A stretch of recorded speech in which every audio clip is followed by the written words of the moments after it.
Hello dear students. Today we'll be talking about one of the very prominent sociological thinker in neoclassical tradition, that is Robert King Martin.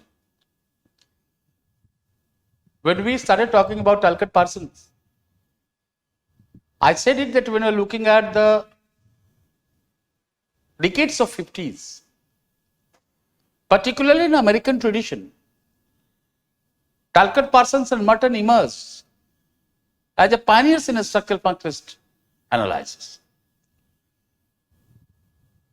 In the perspective of this structural functionalism, these two scholars later on will initiate a certain kind of new insight in American tradition of a structural functionalism. Broadly, the structural functionalism which we are talking about has three traditions. One, that is the French tradition, in which we are talking about Émile Durkheim, Claude Lévi-Strauss. Then the British tradition, in which A.R. Radcliffe Brown, last class, particularly in terms of Talcott Parsons, we talked about. And in American tradition, the two scholars, Talcott Parsons and Merton, are the most significant one. I had also told you that if you really needed to understand the essence and intricacies of Merton, precisely the methodological concerns in a Merton, then you need to be comfortable, you need to be confident with the methodological concerns of Talcott Parsons. Merton, in his life, though has witnessed impact of many scholars, right from the Simpsons to Anderson to the Sorokin to Parsons, Paul Lagerfeld. But I quote one line of Merton. Merton says that I have never followed their footprints, though I have benefited immensely from them. Out of these two, out of these many scholars, the two seems to be most significant. Merton has recognized the contribution of a young tutor at his time, that is Talcott Parsons. And Merton was highly influenced by Paul Lagerfeld, the mathematician, with whose influence Merton would basically be turning toward the empirical research. And there are many areas, many themes on which Merton has to be understood. When we are looking at your syllabus, the range of questions are there in terms of the Merton's methodology, that is the middle range theories, which is in between macro and micro. The old questions in terms of functionalism, that how Merton has refined and reformulated, provided a new paradigm to the concept functionalism. But of late, the major questions from the Merton has been there. Also with applied dimension, has been the sociology of deviance. And let me make it very clear to you that with the analysis of sociology of deviance, for once and all, Merton established himself as a very serious sociologist. And then reference group. In all this, as you have used the dialectical or historical materialism in Marx, the positivist method in Durkheim, Fasten and ideal type in Weber, the formulation of a grand theory in a Parsons, almost every themes on which the questions on Marx, PYQs have been asked, because you have also been discussing about the PYQs. You basically need to remember the application of MRT's middle range theories. In a simple line, middle range theory is a fill in the blanks with any empirical category. So you'll be talking about that one. And that should be there, that should be reflected in your answers. Otherwise, understanding Merton seems to be much more easier. Sometimes the certain more conceptual dimensions are coming in terms of serendipity. The question they have also asked in terms of unintended consequences and latent. They are also relating that one in terms of the bureaucracy, also relating with the traffic rules and others. The questions have been there in terms of the can a person be deviant and conformist at the same time. I had told you that whenever such kind of applied questions comes out, your first response would be to locate that one within the broader theories of the thinkers. And once you have been able to locate them within the broader theories of the thinkers, you will get the perspective and you will get the answer. For which you needed to understand the thinkers,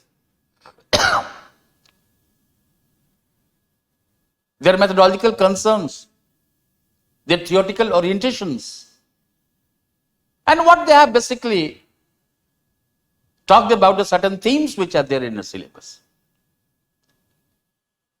Apart from the themes which have been there, we will also be anticipating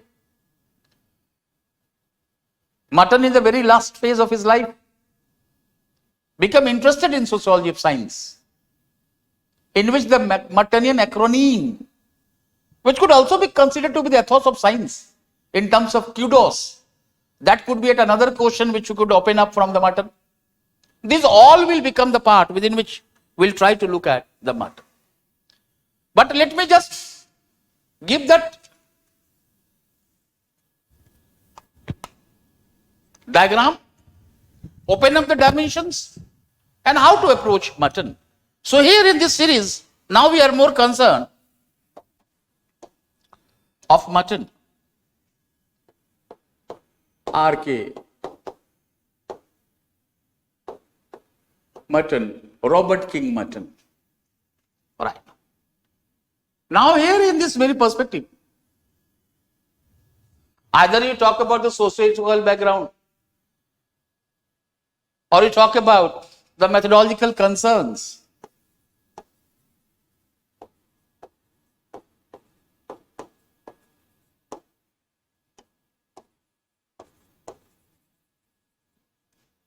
I'll be talking about this one.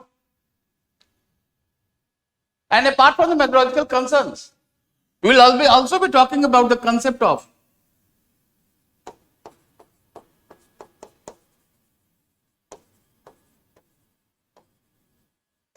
functionalism,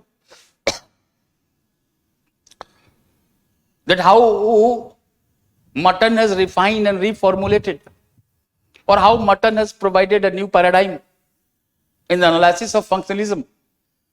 That could be another range of PYQs. And the other questions which are coming out in terms of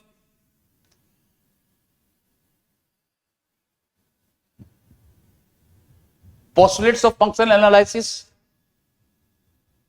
in which functional postulate of unity, functional postulate of universality, functional postulates of indispensability, that has to be known. And once we have talked about this functional postulate of unity, universality and indispensability, how Merton will be talking about the concept of functional alternative and substitute. So that would be another area within which not only the notion of function, dysfunction, non-function will be coming out, along with manifest and latent. And in this analysis of manifest and latent, either we are looking at the function or dysfunction. We will be talking about serendipity, by chance discovery. How it is work on the Hopi Indians. So this is the basic contour within which the previous year questions have been asked. The protocol of functional analysis, refinement, providing a new paradigm to the concept of functionalism.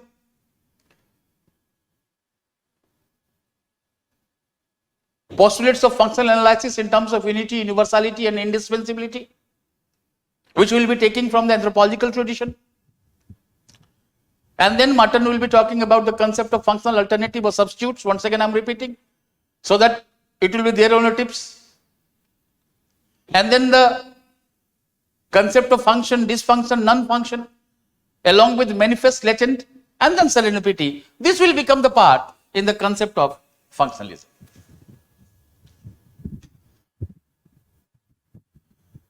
And then the theme which we are looking at is basically concept of anomie, which will be there in terms of sociology of deviance. So the questions which are coming at how the social structure can impact individuals to go for deviance, locate anomie within it.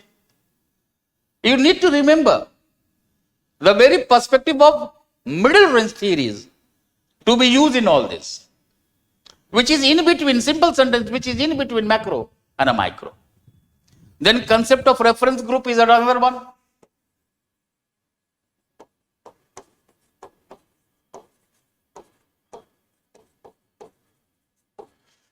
In which you will also be talking about the quotients, short notes could be quotient in terms of relative deprivation, anticipatory socialization. So in the analysis of the reference group, Merton will be talking about the two other structural dimensions in terms of relative deprivation and the anticipatory socialization. And then go for the criticism and evaluation.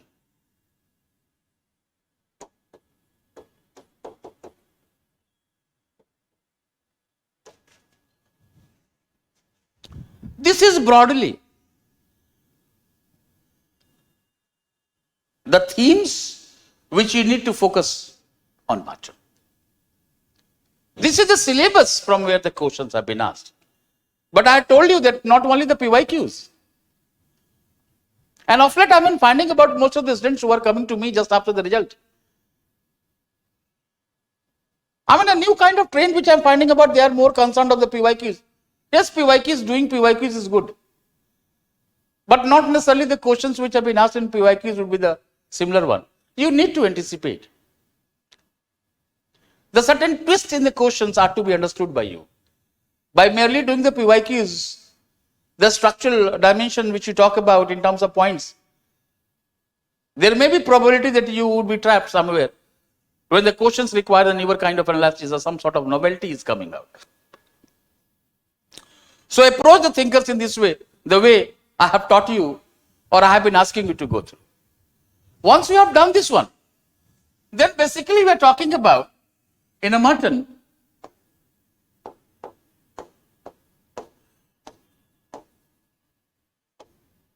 methodological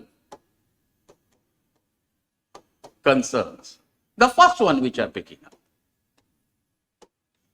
And in the first methodological concern is a critical appraisal of grand or mega theory of Parsons.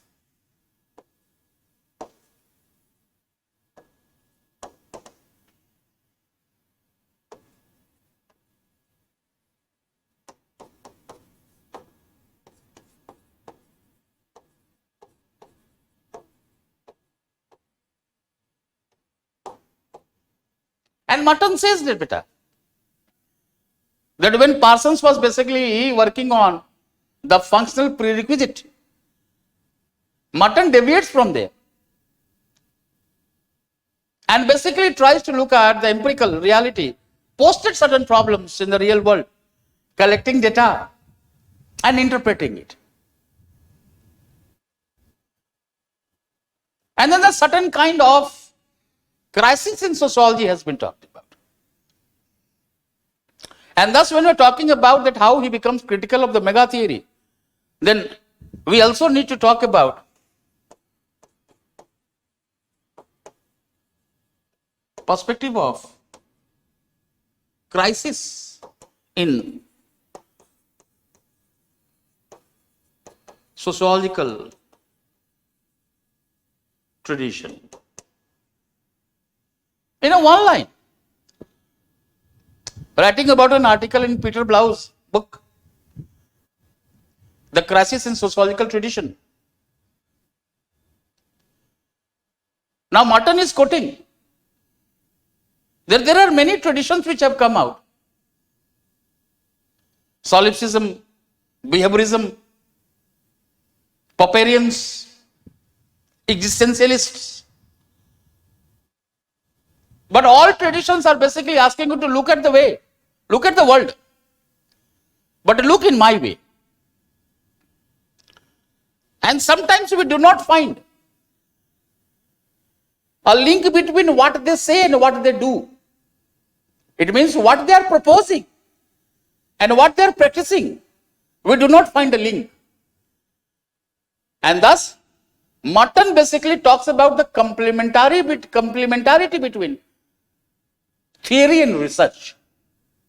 And in this very perspective, Merton also becomes critical of Parsonian search of a grand theory. That why to talk about Einstein, we have yet to find the Newton. Nothing to talk about Maxwell, Planck, Gibbs.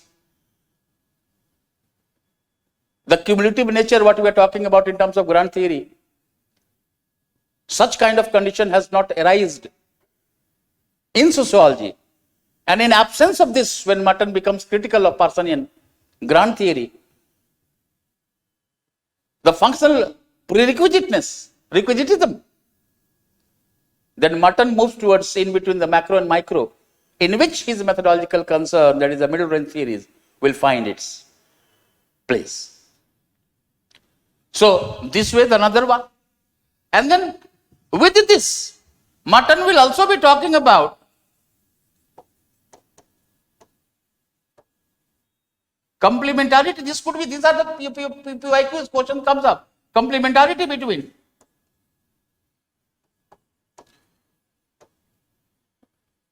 research and theory. And then Merton picks up the D. Fourth methodological concern in a Merton is Mertonian acronym for the science. That is the concept of kudos.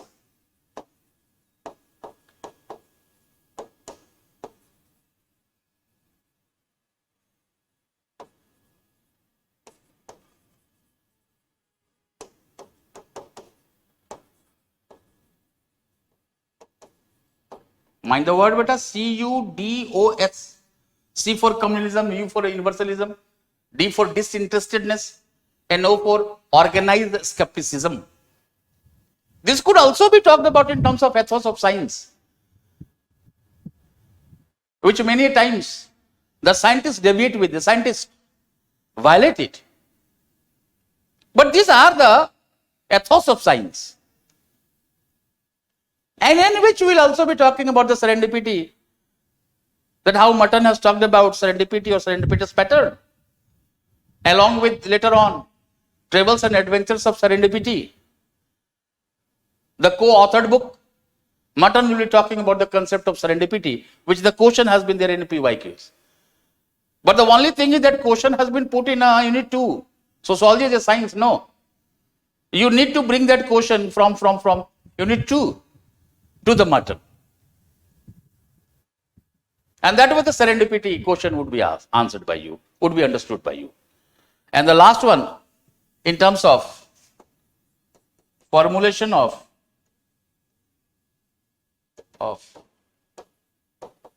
MRTs, that is middle range theory. These are the certain methodological concerns in a Merton, within which the concept of functionalism, his analysis of anomie,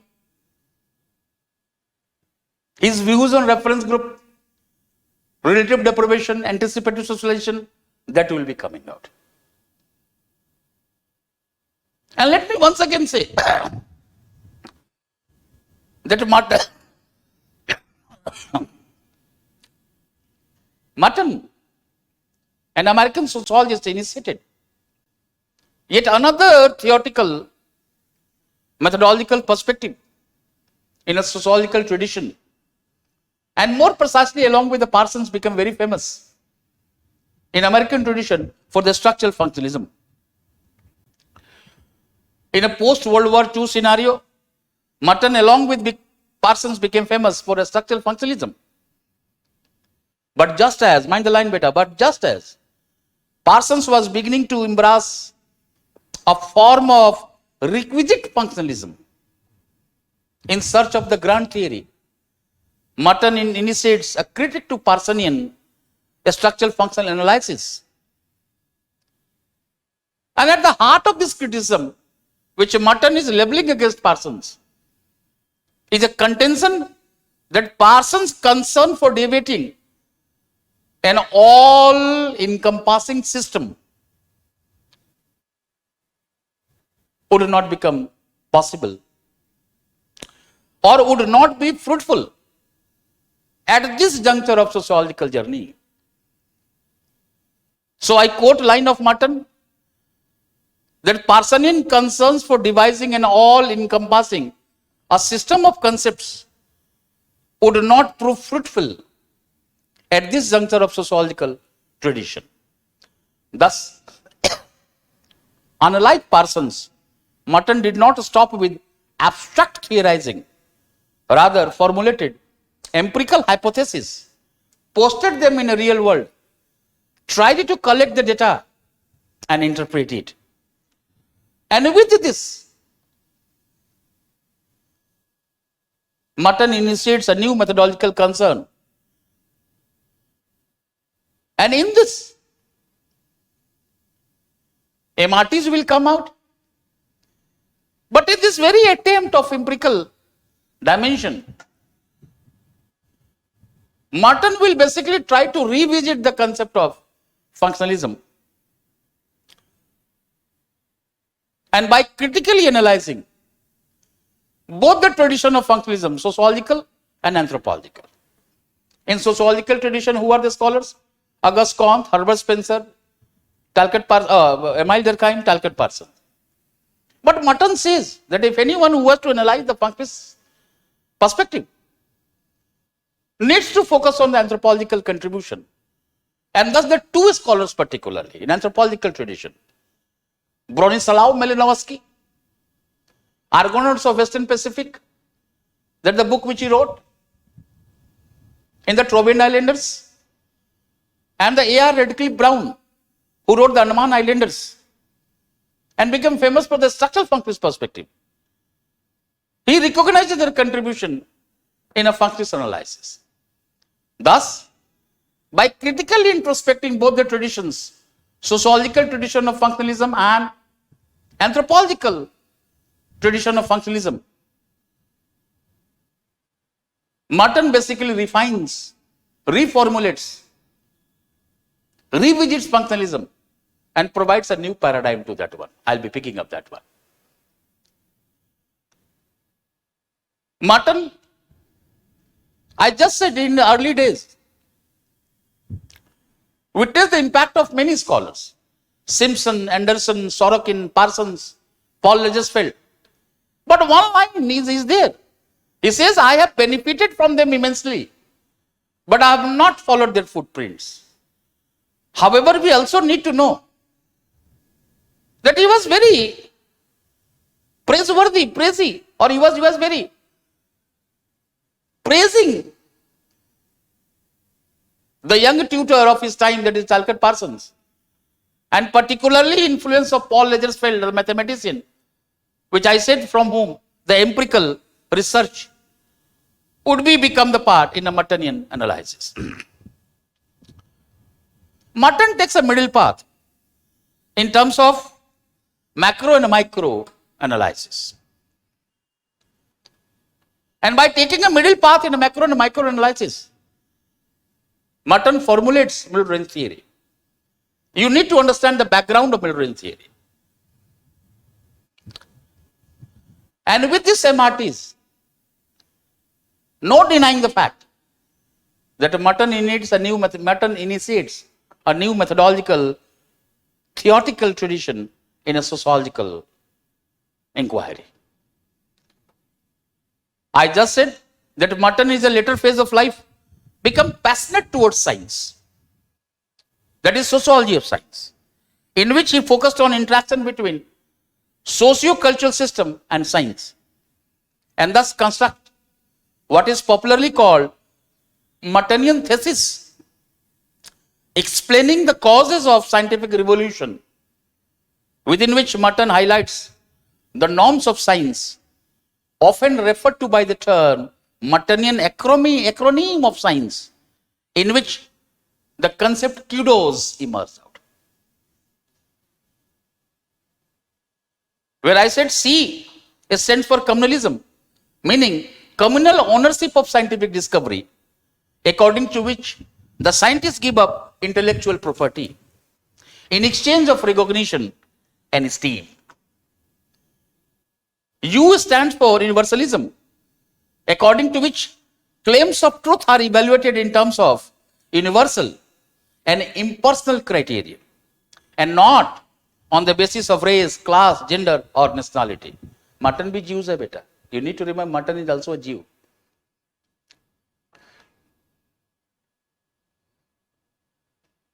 Whereas the D stands for disinterestedness, according to which scientists are rewarded for acting in ways that outwardly seems to be selfless. They are not interested in getting the certain money or other kind of perspective.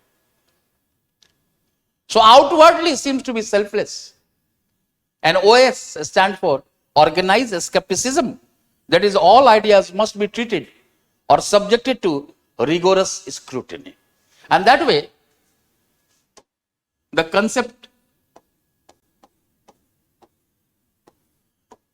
either the questions on science, scientific revolutions, or they frame the questions on ethos of science, norms of science, and even if they ask you the Mertonian acronym of science, this concept of kudos has to be talked about. These are the requisites. These are the requirements what the scientists must follow. However, Merton does recognize that the norms of the science in terms of kudos which we are talking about, many a times scientists deviates from it. Scientists violates from it. It becomes particularistic. Scientist does not become selfless. Intellectual properties are being done. And in this very perspective, this implies that ethos of science are violated. Merton also co-authored the book Travels and Adventures of Serendipity, in which he focused on, mind the word beta, unintended consequences. In which he focused on unintended consequences.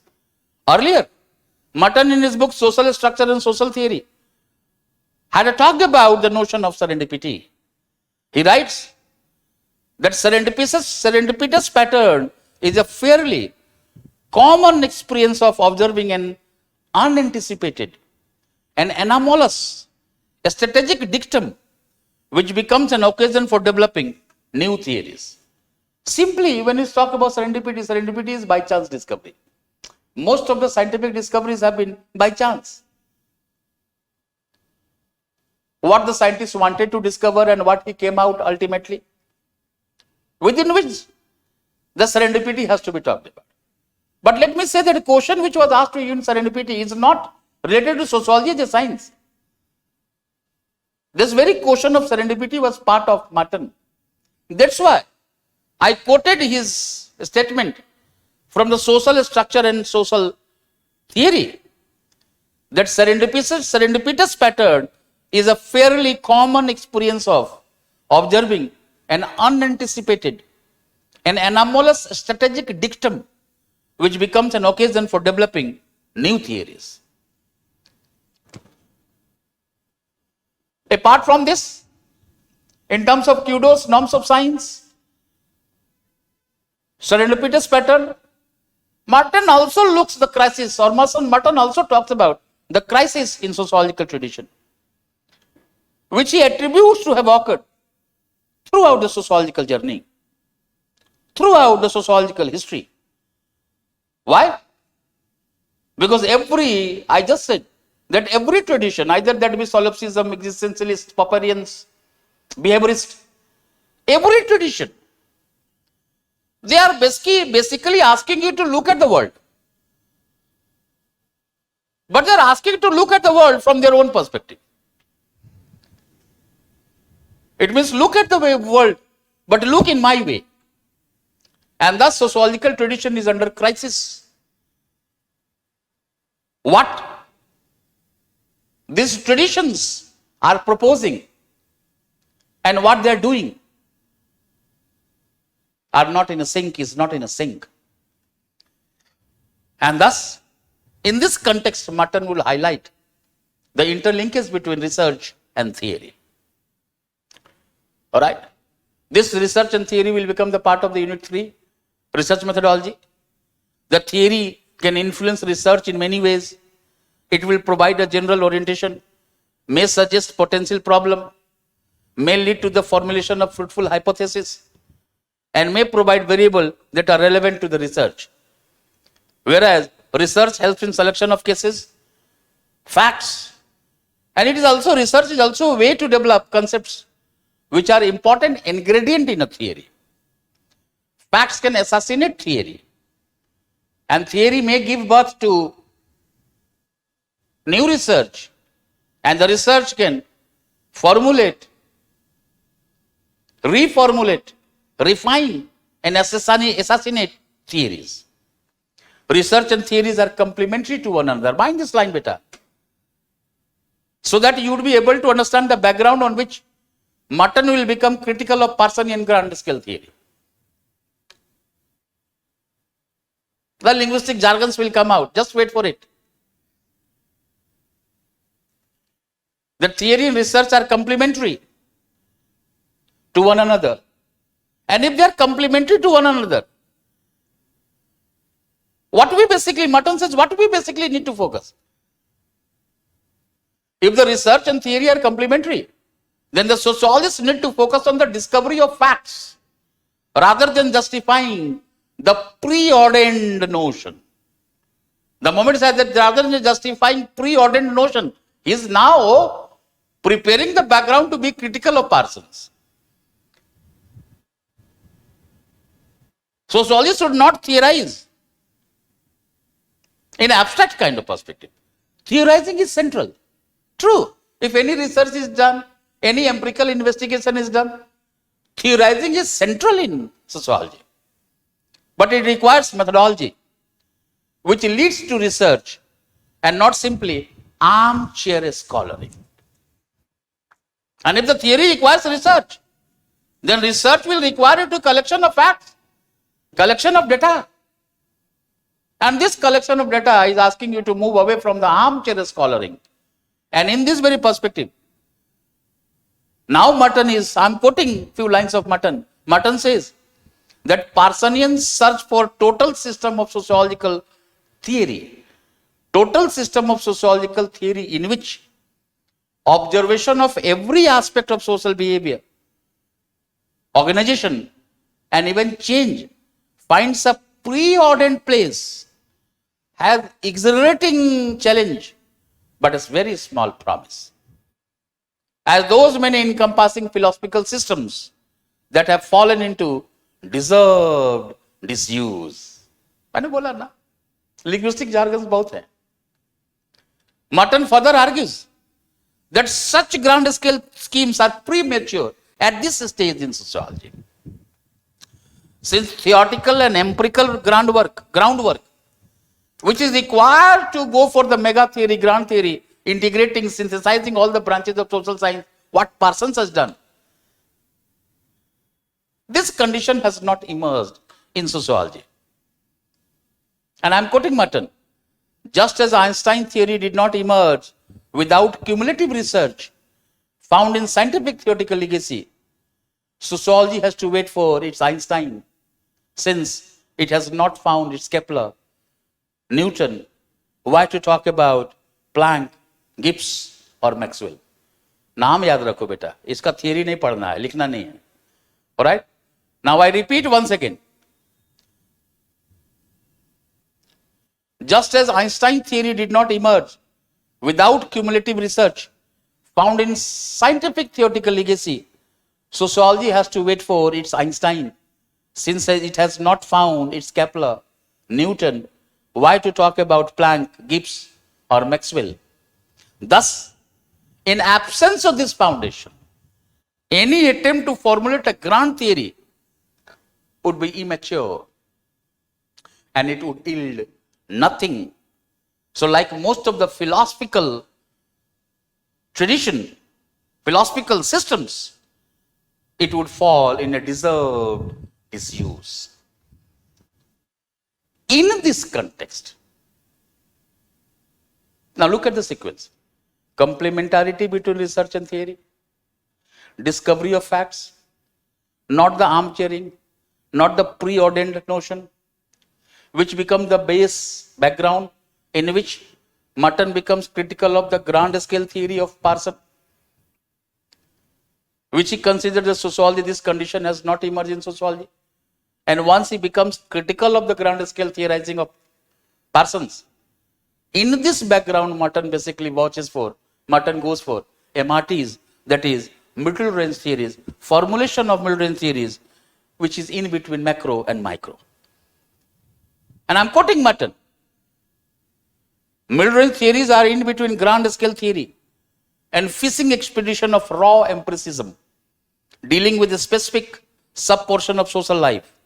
MRTs lies between the minor but necessary working hypotheses that evolve in abundance during day-to-day and are all inclusive. Systematic efforts to develop a unified theory that will explain all the observed uniformities of social behavior, organization, and change. Thus, Merton's MRTs is in the style of Durkheim's suicide, supra-individual, macro ho gaya beta, and Weber's Protestant ethics, first hand. MRTs are theories of middle range that are intermediate to grand theory of social system and are too remote from the particular classes of social behavior, organization, and change to account for what is observed and to those orderly detailed description of particulars. Merton may have approached or appreciated his mentor Parsons, but considers that Parsons' attempt to grand scale theorizing is premature, if not ill-conceived. I quote, is premature, if not ill-conceived. And in this very perspective, Merton's most of the works are of this kind, within which Merton moves away from grand scale theorizing and take a path that could be referred to as middle range, and this way the middle range theory will be coming out. And once you have talked this one, so here you talk about the grand scale and its limitation. In this you talk about the Newton, Einstein, and every other thing. And then we talk about the MRTs. It is a fill in the blanks with any empirical category. Macro and micro, now the things are there. And this MRT would be used in all these concepts. With this, now we approach, once the methodological concern has been done, things become easier in part of you. And from here, talk about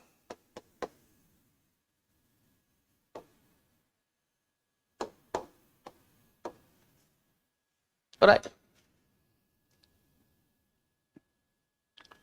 No denying the fact that with the formulation of MRTs and the kind of analysis what Merton has initiated, it makes him different from others. It ensures his contribution to the development of sociological tradition. But one of the greatest contribution of Merton in a sociological methodological concern has been revisiting functionalism. And it is one of the most important subject theme in the works of Merton that is viewed and analyzed differently from his predecessors. Merton, I just said Merton picks up both the sociological and anthropological traditions of functionalism. And with their introspection, critical introspection provides a new paradigm.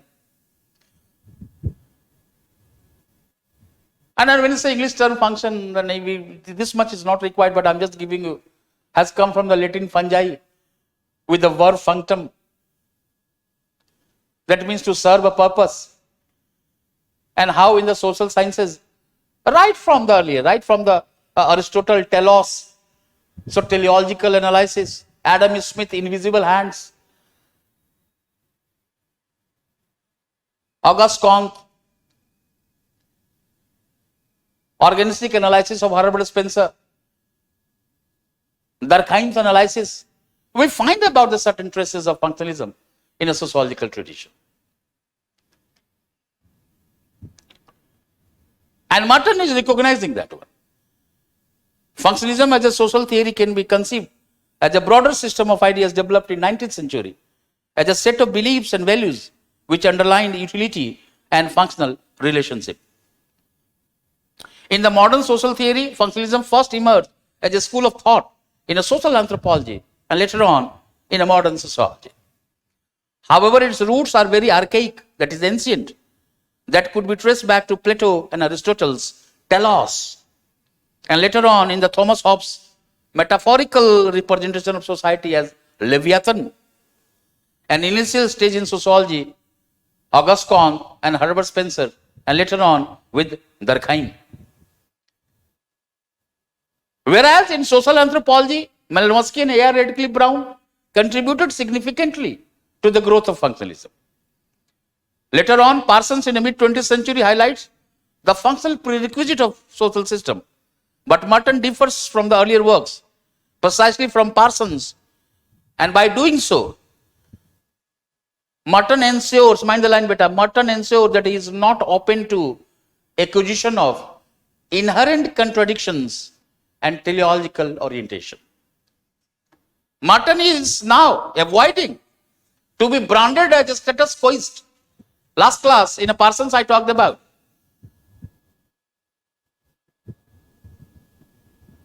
And the way the Merton is now analyzing functionalism, Merton is ensuring that he is not open to such kind of criticism. Neither he would be termed as conservationist, nor the status quoist, nor for the teleological orientation. And in this very perspective, Merton would basically be looking at the certain functional postulates of anthropologists. And that's why once again I am saying Merton though recognizes the contribution of anthropological or anthropologist in providing better insights, but he critically introspects their functional postulates of unity, which is based on the biological analogy that views society as a well integrated and consistent whole, the elements of which contribute to the maintenance of the social system. Then he picks up the functional postulates of universality, all right, and in which we are finding about that how this functional postulates of universality is based on the assumption that all standard socio-cultural forms have positive functions. And thus they were dubbed as survival. Merton writes that any pattern cannot be readily or which cannot be identified readily. Any pattern that cannot be identified readily have been ignored by the anthropologist. Mind the line. Question hai beta. Moreover, what is good for one cannot be good for another. And the third postulate of anthropologists, functional postulates of indispensability, is based on the assumption that the social pattern is well established, fulfills certain social needs, hence considered indispensable for the system. For example, Malinowski, with his observation on Trobriand Islanders' Pacific Ocean, argues that magic fulfills an indispensable function, satisfy the needs that cannot be satisfied by any other social institution. Now Merton comes out, Merton says no. Merton says the intertwined concept of indispensability and irreplaceability. Intertwined concept of indispensability and irreplaceability flatly excludes the concept of functional alternative. Now, the moment you consider any institution or any part to be indispensable, then you are not looking for the alternatives. Hence, the intertwined concept of indispensability and irreplaceability. Because what this institution can do, this function cannot be done by any other function. It means you are not only talking about indispensability, you are also talking about the notion of irreplaceability. That's why Merton is writing that what is good for one cannot be good for everyone. And the intertwined concept of indispensability and irreplaceability is flatly making them exclude the notion of the concept of functional alternative. Social needs could be answered in many ways, which require the sociologist to search for substitutes, since Merton argues that people must be willing to admit that there exist various structural functional alternatives within the society. And thus, the way the anthropologists believe that society must have certain functional prerequisites in order to survive, Merton though shares this view. Like every other functionalist, organic analogy would be there in a Merton. Merton will be talking about the certain survival dimensions of functional dimension, but with a new kind of lens. So if the society has to survive, there must be certain functional prerequisites. Yes, Merton is sharing this view, but asserts that a particular institution should not be considered or is not the only one to fulfill these functions, since a whole range of alternatives may be present in a society. And in the search of alternatives ensures that sociologist is not a status quoist. Sociologist is not conservationist. All right? And here, unlike that of Parsons, Merton ensures that he is not open to the status quoist conservatism or the criticism of being a status quoist conservationist. So status quoist conservatism is avoided in Merton. Merton also turns his attention to the different meanings of function. 5 meanings are there, beta, you might have gone through. Function as a public gathering or occasion. Function as occupation. Function as associated with the whole social position. Function as used in mathematical formula. And function as a procedure that contribute to the maintenance of the system. Function as a procedure that contribute to the maintenance of the system. This 5th meaning is central in a Merton analysis. Merton approves this meaning in the sociological analysis and views function as those observed consequences that make for adaptation or adjustment of that given system.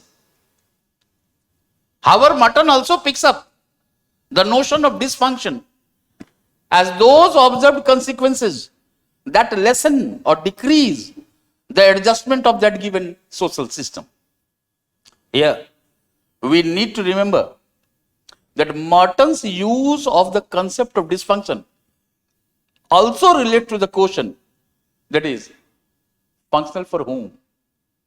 What is functional for one cannot be functional for another. What is functional for one group cannot be functional for another group. The functionalists such as Parsons often assume that need met is societal, that is universalism. But Merton argues that not all parts of social system work together for the good as a whole. Thus, recognition of dysfunction also helps sociologists to escape a status quo conservatism. Merton, by picking up the concept of dysfunction, intends to point out the detailed and contradictions of overall concepts in functionalism. That one group's function can serve as other group's dysfunction, and could be possible that it turns out to be functional and dysfunctional for the same group. And thus, Merton clarifies that certain degree of cohesiveness is good for the productivity of society. Hence, it is considered functional. But when it surpasses a certain threshold, certain limit, it could also become dysfunctional. एक छोटा सा example है बेटा. Some of the business community, by seeing the certain kind of viability in the rural side, in the countryside, have opened a casino. They were generated with a profit, but it has also provided certain kind of new employability to the locals. So it was functional. But with the passage of time, it may become dysfunctional because all the people who are getting the job there, they may have developed the habits of gambling, alcoholism. So what is functional at one time may become dysfunctional another time. You just try to look at, approach Merton with such kind of examples. Merton's other specification in functionalism, apart from refinement of functionalism, functional alternatives, notion of function and dysfunction, has been to analyze the distinction between manifest and latent, where Merton focuses on the motives of the action, in which some actions are structured, may perform either or both. Manifest functions are those observed consequences that are intended or recognized by the participants in system of action concerned, whereas latent functions are those consequences which are neither recognized nor intended. Latent is the unintended or unrecognized result. Let me give you the example of Hopi rain dance. In a Hopi rain dance, whenever there is no rain, the people will gather at a hillock to perform the rain deity dance with this intended objective, that this rain dance will appease the rain deity and the rain will follow aftermath. This is manifest. But when all the members of the community have gathered at the hillock, it has also increased solidarity, integration, it provided relaxation, time for entertainment, for which the people at that moment had not gathered. This is latent. Ab sunna beta. By Merton distinguishing between these two, tries to bring more meaningful and scientific analysis in functionalism. The distinction can also be attributed to reanalysis of Durkheim's treatment of religion, where religion serves the manifest function of solving the human quest of ultimate meaning, and the latent function of providing social identity and solidarity. Merton is also providing another example from the Veblen's theory of leisure class, where accumulation of material possession has manifest function of making life more comfortable. But the latent function is to provide status and prestige in society. Alright? और इसी में होपी rain dance को ला दो बेटा.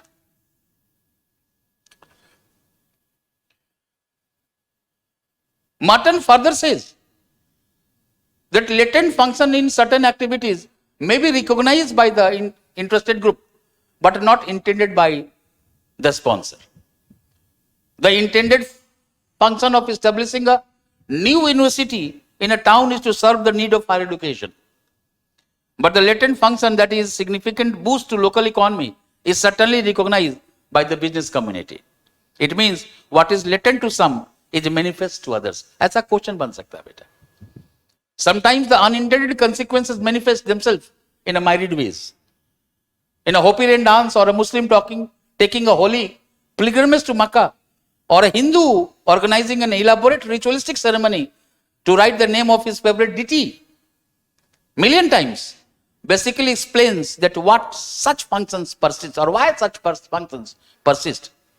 Whether these activities fulfill the manifest function or not, they have an important social consequence, like promoting social solidarity or enhancing the social status.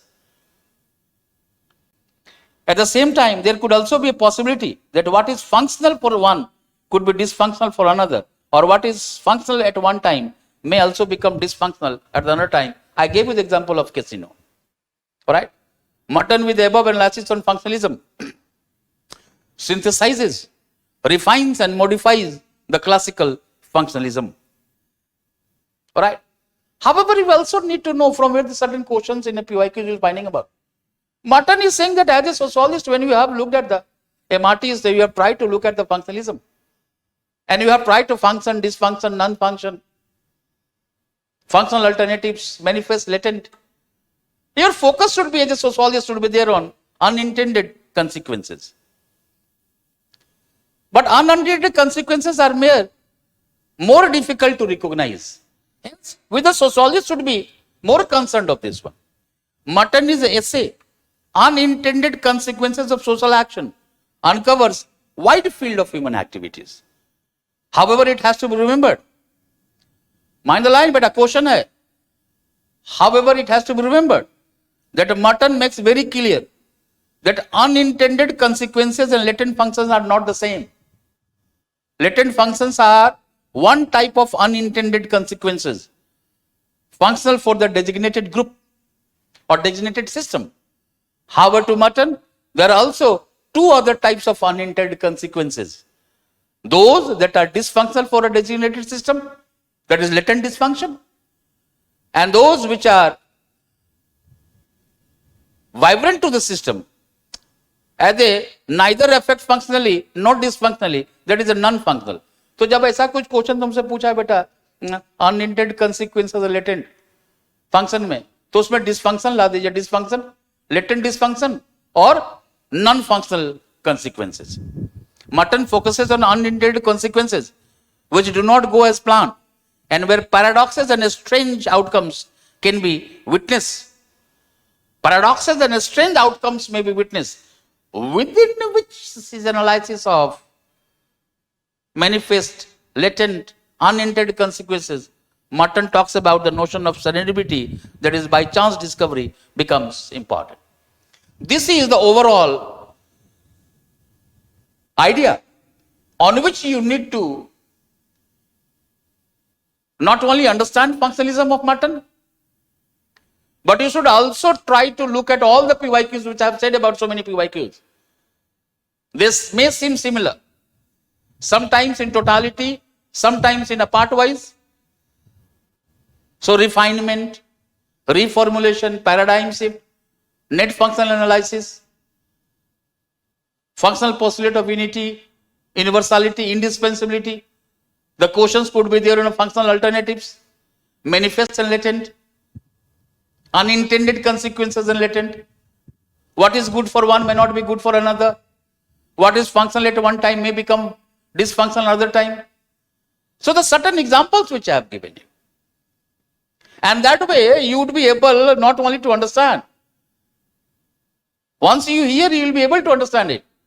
And I am quite sure that you will be more comfortable in dealing with all the PYQs related to functions. And from here, we'll pick up the concept of deviance. Now when you become very comfortable with the Mertonian methodological concerns, and within which in detail we talked about functionalism. But let me say, without having any doubt or without having any agitation, that Merton as a sociologist, though contributed enormously to the sociology and the different aspects of social behavior and social organization, social life, popularized many kind of phrases.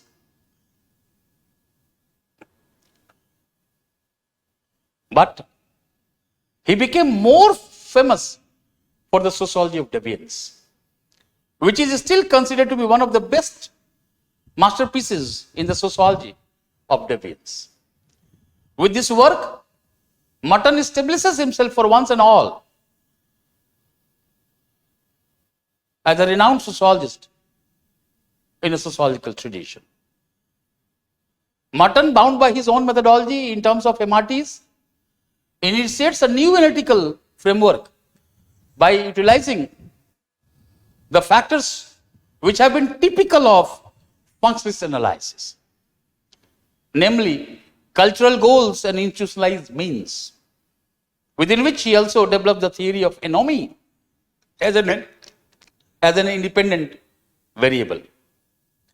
Merton's theory of deviance develops from his analysis of relationship between culture, social structure and anomie, where he views culture as an organized set of normative values governing behavior common to the members of that designated group or society. And social structure is an organized set of relationships in which the members of a group or society are variously implicated, which also reflect the balance between cultural goals and the institutionalized means to achieve it. And then Merton talks about anomie. That anomie occurs when there is a disjunction or discontinuity between cultural norms and goals. In other words, anomie reflects imbalance between culturally approved goals and institutionalized means to achieve these goals. Merton links anomie to deviance and argues that culture and structure may have dysfunctional consequences leading to deviance within society. Same data है बेटा, function dysfunction वाले dimensions पे आपको जाना. And you all know that when we started talking about Durkheim, anomie as a concept has been introduced to sociology by Durkheim. In terms of normlessness or weakening of the norms, weakening of the normative regulation in society. Durkheim's treatment of anomie also reflects a crisis in a modern society. And I had quoted you that modern man is not happy with the lot he has received. And in pursuance of the unlimited desire, man may many a times goes beyond the regulatory process of the society, leading to anomie. So either in terms of anomic division of labor, anomie suicide, we talked about in anomie. Parsons has also talked about the notion of anomie in his analysis of social system, when he says that when the self-oriented action goal will take a precedence over the collective goal orientation, anomie may take place. But Merton, by using the MRTs in between macro and micro beta, is now not only trying to analyze deviance differently, but within this analysis of deviance is also placing the concept of anomie. And his analysis of anomie will differ from his predecessors. Merton's treatment of anomie departs from previous explanations, whereby applying MRTs, that is in between macro and micro, Merton tries to analyze the strain put by social structure. I repeat, the strain put by social structure on individual leading to deviance. Here Merton clearly separates the structural elements of social and cultural structure into two polar extremes. That is, socially approved goals and culturally accepted institutionalized means to achieve the goals, which are more or less integrated, providing the framework of social structure, recognized by the society, devised by the society. But when everyone does not have the equal accessibility on it, they may deviate either from the means or from the goals or from both, implying, mind the line, but ऐसा ही question पे Y में मिलेगा, implying that social structure may constrain the individual for defiance, which Merton explains through the following typology. तो एक diagram आपने बहुत बार बनाया होगा बेटा, वो डायग्राम देख लेना है.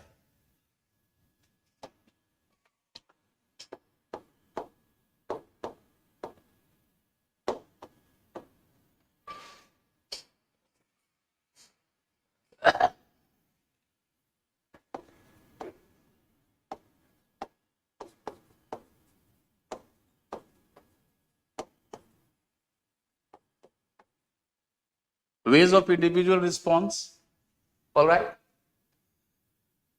Culturally accepted institutionalized means,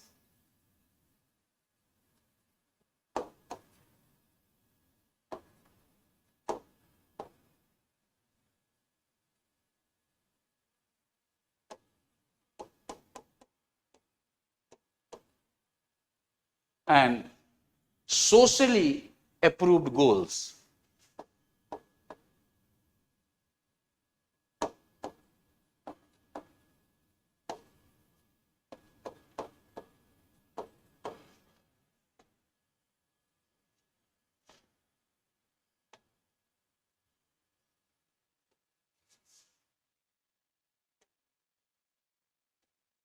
क्या क्या लेना बेटा?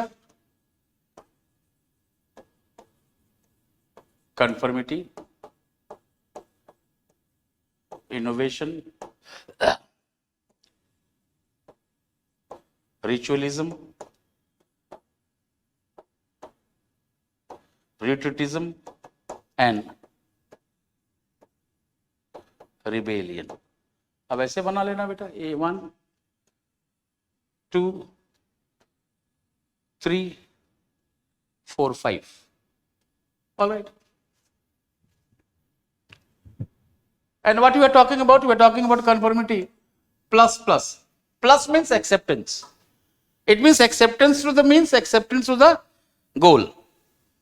And then minus plus, minus is here rejection, plus acceptance, rejection, rejection, rejection, plus minus, plus minus. It is basically rejection of the existing one.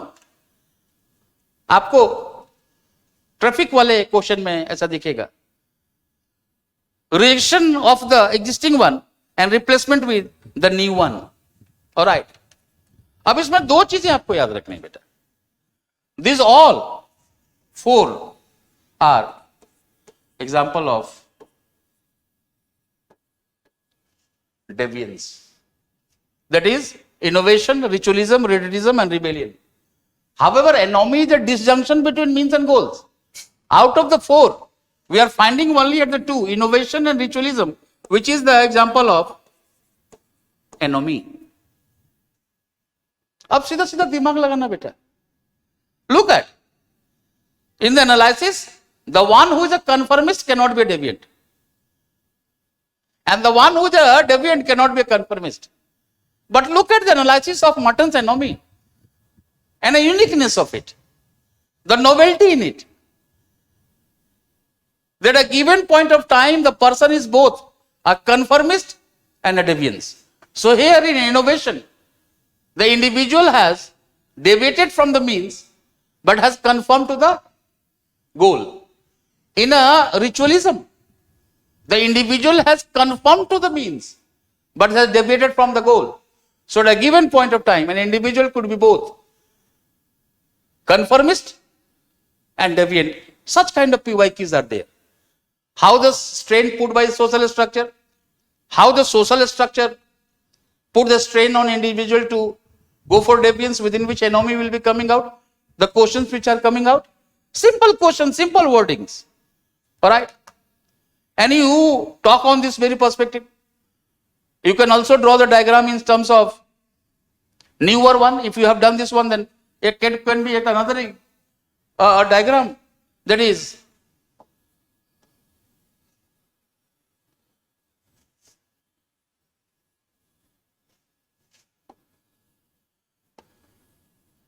all right. Here you say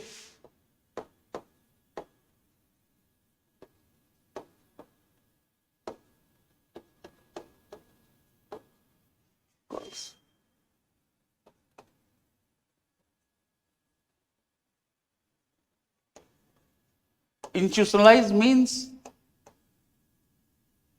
और क्या करना बेटा, दो word लिखना, acceptance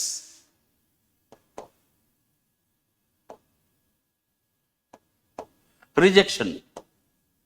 ये means वाले में यहां भी एक्सेप्टेंस एंड रिजेक्शन, और यहां करना है न्यू गोल, न्यू मीन्स. ये तो बेटा सीधा सीधा रिबेलियन हो गया. अब देखो कहां पे कंफर्मिस्ट है, गोल और ए, तो क्या हो गया, कंफर्मिस्ट हो गया. ठीक है. ये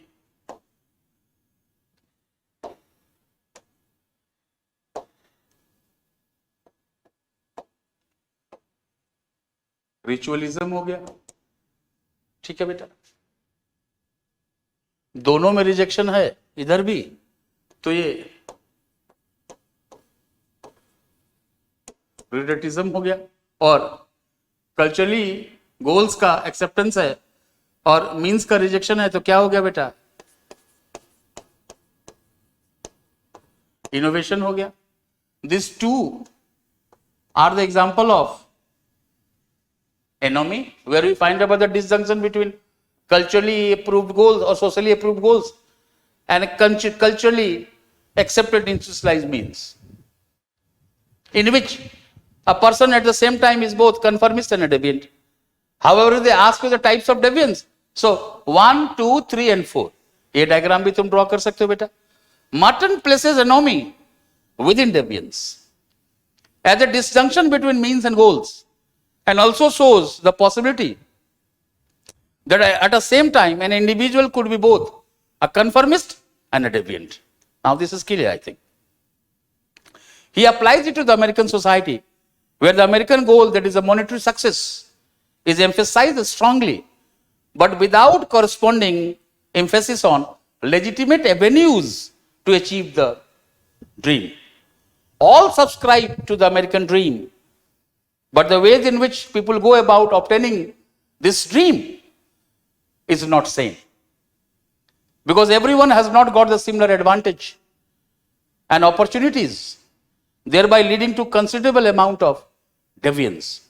Thus Merton writes that ambition, which was once a cardinal virtue in America, has now turned out to be a cardinal vice in America. Resulting outcome is anomie, which is dysfunctional to society. All right? And then you simply try to describe the most common and widely diffused mode of adaptation is conformity, through which stability in the system is maintained. Innovation occurs when individual, though gives primacy to goal, without equally internalizing institutionalized means to achieve it. Thus, it may invite theft, robbery, illegal activities, in which Merton cites the example of American lower class. Ritualism occurs when the individual scales down the lofty cultural goals of great pecuniary success and rapid social mobility to the level where one's aspiration cannot be satisfied. Thus, one rejects the cultural obligation of drawing one's horizon and limitation, but conforming to the institutionalized means. For example, the American middle class, and Merton also provides the example of cautious bureaucrat. These two examples, that is innovation and ritualism, clearly show the disjunction between means and goals, that is anomie. However, we also need to remember that the most significant novelty brought by Merton here shows that the one who is a conformist at the same time is also a deviant. ये question आपका PYQ में मिल जाएगा बेटा. The fourth mode of adaptation is relativism, which is a private rather than collective mode of adaptation, in which Merton cites the example of psychopaths, outcasts, chronic drunkards, drug addicts, vagabonds, who have relinquished both the goals and the means. So Merton writes that they are in the society but not for the society. The fifth mode of adaptation is rebellion, that leads individual to adjust to the social structure by emphasizing on a new and a broadly modified social structure. देखना बेटा traffic light वाला, the bikers and others, the speed limit वाले questions में, which occurs when individual realizes that prevailing structure and its elements are impaired. Thus, rebellion is an adaptive response leading to political actions or revolutionary upheavals. ऐसा question भी frame हो सकता है बेटा. Merton though writes that the strain towards anomie do not operate evenly throughout society. The central tendency towards anomie remains in society. तो social society of deviance, deviance में आप individual adaptation को देख लीजिए. 5 conformist, innovation, ritualism, ritualism, rebellion. Plus minus वाले से plus minus में ये डायमंड, प्लस मतलब एक्सेप्टेंस, माइनस में रिजेक्शन, प्लस माइनस मतलब rejection of the existing one and replacement with the new one. और एक दूसरा डायग्राम यहां से पांचों देख लीजिए. And almost all the questions of PYQs would be done. And I don't believe in us talking about the PYQs later on, because all the PYQs are being talked about it. Broadly, I remember almost all the questions. So I'm talking about giving the hint to look at this one. Once you have done this work there, One of the last theme in a Merton is basically the concept of reference group. It is yet another contribution of Merton to the sociological tradition, though the concept was explained by many scholars. Herbert Hyman, Psychology of Status, if I'm not wrong, Herbert Hyman first talked about the concept and applied it to the group against which an individual reevaluates his or her own conduct. He distinguished between membership group to which individual actually belongs to and reference group. Later on, Theodore Newcomb used reference group to help explain the changing values and attitudes, whereas Henry Sumner talked about the concept of in-group. But Merton broadens the concept of reference group. Merton, in association with his associates, Kitts, provides a systematic formulation of the concept in their classical contribution to the theory of reference group behavior, edited by Merton and Lagersfeld.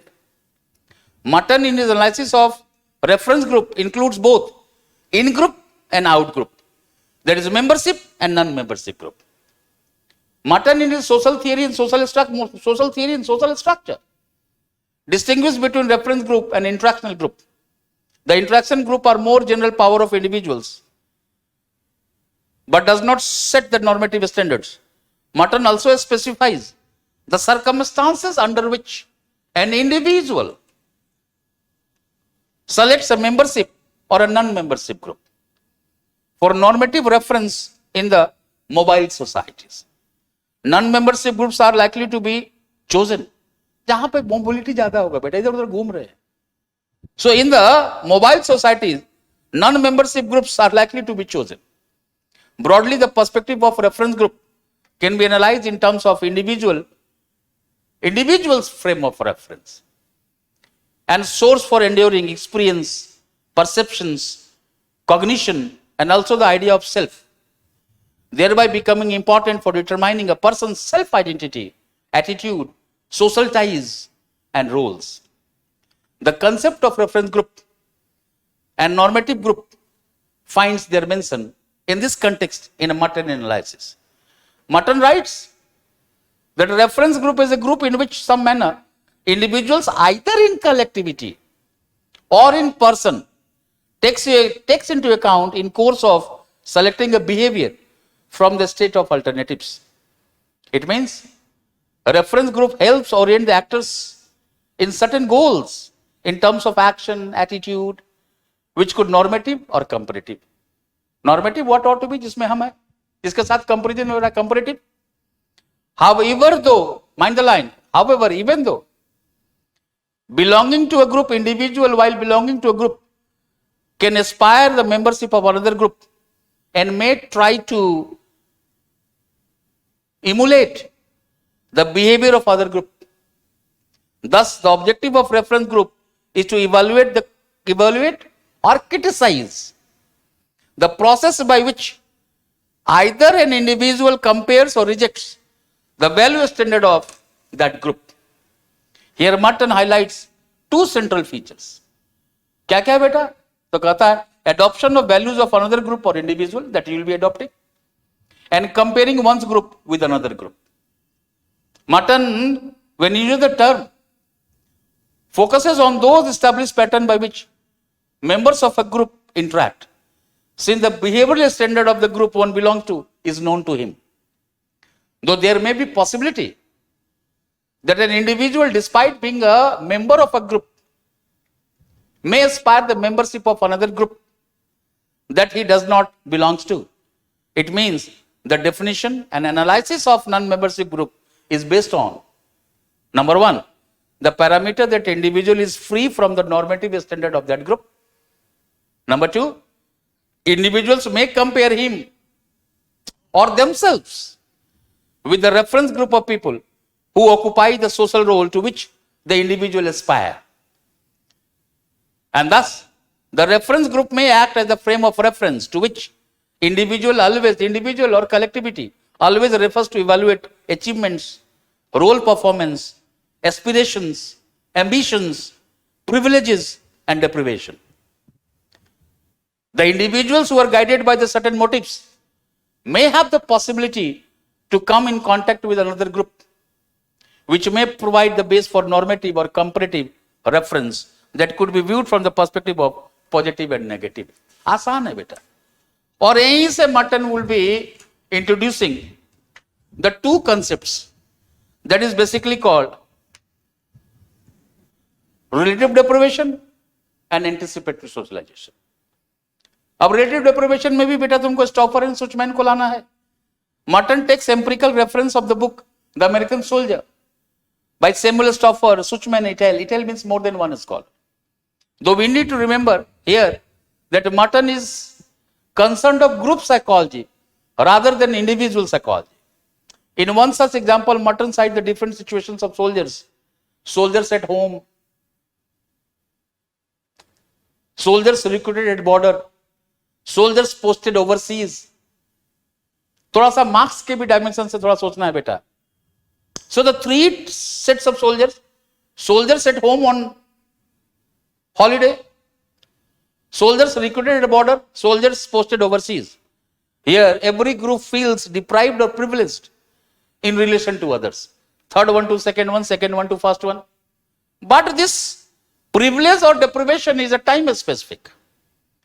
Alright? And why I am saying time is specific? That one soldier, the group of soldiers who are at the home on the holiday, after that is finished, vacation is over, they will either be recruited at border or overseas.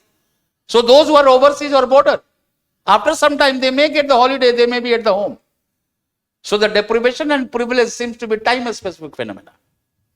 Can that be applied in terms of the proletariat's conditions of proletariats in capitalism and the conditions of workers in communism as anticipated by Marx? Think on that line. Merton, along with Paul Lazarsfeld's Ellis Kit, also cites some other examples like the soldiers having adverse opinion have a more chances of promotion, married soldiers comparing themselves with the unmarried soldiers, all right, and the soldiers comparing themselves with their officers, all right. These all are the membership group. But when the soldiers compare themselves with the non-soldier friends and feel that they live peacefully, joyfully, and the country does not demand such kind of sacrifice and discipline what it has been demanded from them, from their non-soldier friends, he feels relatively deprived and the sacrifice is demanded from them. Alright, ये तो relative deprivation का कुछ examples हो गया. And then Merton also picks up another concept that is called anticipatory socialization, which is a process through which individual or group in advance tries to emulate the behavioral pattern of a reference group.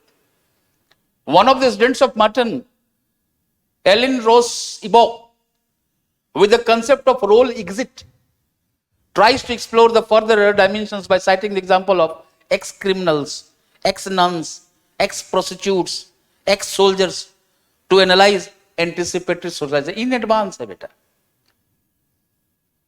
मैं हमेशा मजाक में बोलता हूँ कि early in the morning sometimes I'm not very fond of exercise. मुझे देख के भी लगता होगा.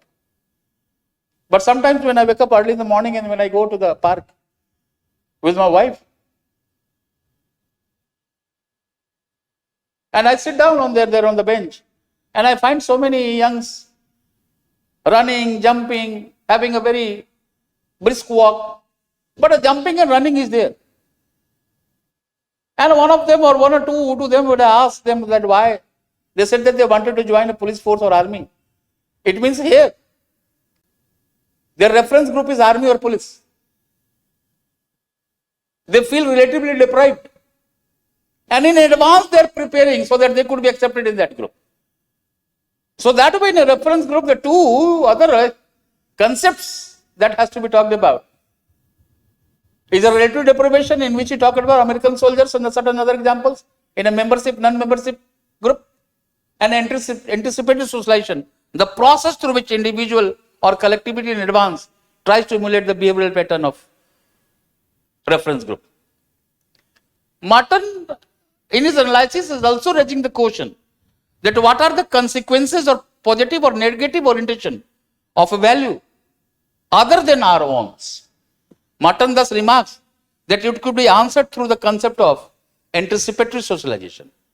In other words, a reference group leading to or relative deprivation may lead to anticipatory socialization, manifests that how the individual in advance begins to behave in a manner in which the members of reference group behave, thereby leading to change in the role, values, attitudes, having the aim to merge with the reference group completely. I don't know how many of you are aware of the concept of M.N. Srinivas, Sanskritization and Westernization, because Srinivas Sahab has also been criticized of doing nothing new rather than modifying the concept of reference group of Merton, applying in his intertwined concept of Sanskritization and Westernization. The Sanskritization, which is the cultural imitation built in the structure of caste, that how the lower caste, by imbibing the cultural behavior of the upper caste in a generation 1 or 2, tries to become like them.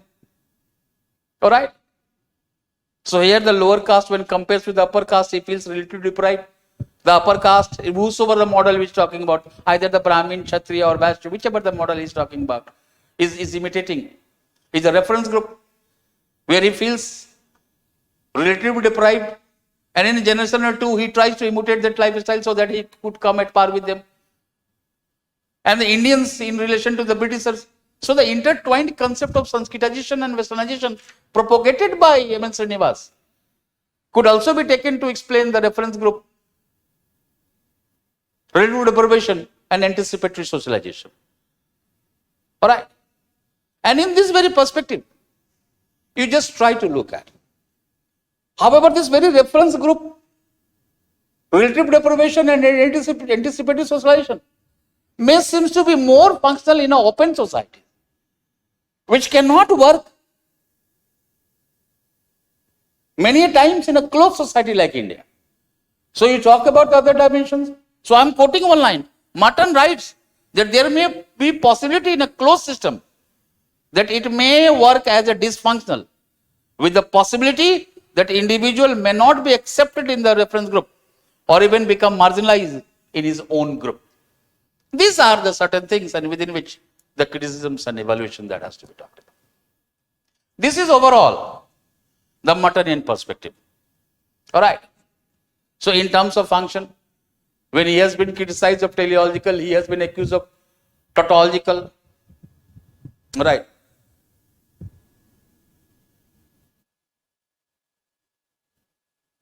How there has been no premise, there has been no hypothesis. Alright. And that way Merton's theoretical dimension has been criticized. Merton's anomie is only one of half a truth. Alright. And when you say about reference group, not necessarily everyone is trying. Many times in our day-to-day life, we say that I could become anything but not like you. So there may not be certain perspective of the comparison, there may not be the perspective. Which way you are interpreting, that becomes the most important dimension. And with this, you could approach Merton and look at it, try to understand it, go for the criticism, look at the certain sociologist. If there is any kind of problem, just let me know. Alright. And particularly when we will be connecting with you in terms of the mentorship, let me know so that I can provide you certain dimensions and the certain clarification in PYQs and others. And the rest, this is the part 2. And then we will be talking about George Herbert Mead, the last one in terms of your unit 4, the sociological Western thinkers. And that way the things will be talked about. Just you go through this. Any problem, any kind of clarity, connect with me. Thank you. All the best.